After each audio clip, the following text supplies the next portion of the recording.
নমস্কার বন্ধুরা, garden view চ্যানেলে আমি তোমাদের সাথে রাজু আছি। আজকে তোমাদেরকে আমি দেখাবো আমার ছাদ বাগানের টবে টমি অ্যাটকিন্স আম হয়েছে। সেই আমটা আমি তোমাদেরকে দেখাবো।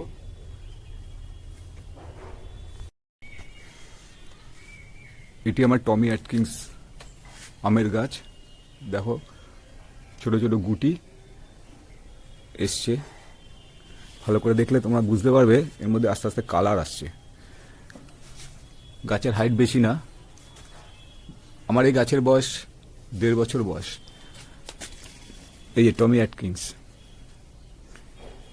আমটা যখন আরো বড় হবে তখন তোমাদেরকে আমি দেখাবো আবার রিভিউ করে। এটি খুবই কালারফুল একটি আম। বড় হলে কালারটা বোঝা যাবে।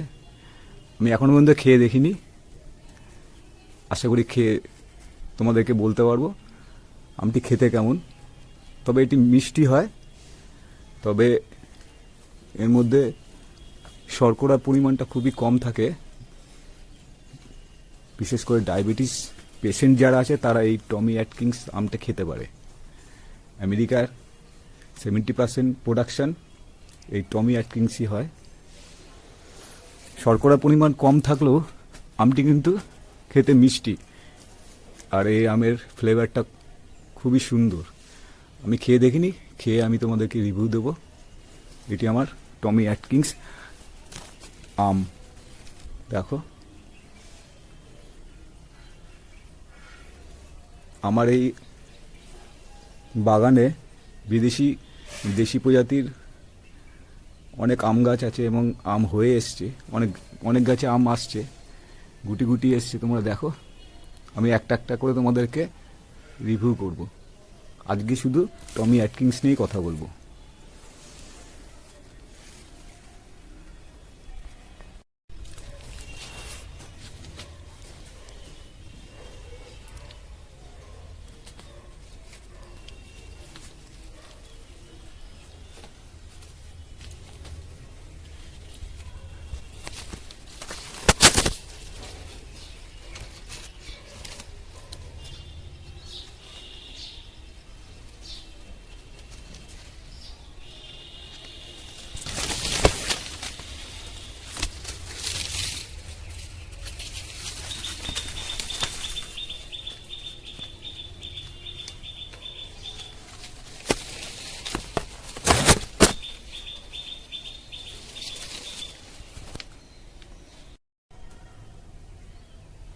এই টমি অ্যাটকিন্স গাছের পরিচর্যা যত্ন তোমরা কীভাবে করবে সেটা নিয়ে আমি একটা আলাদা করে ভিডিও তোমাদের সামনে আমি দেবো।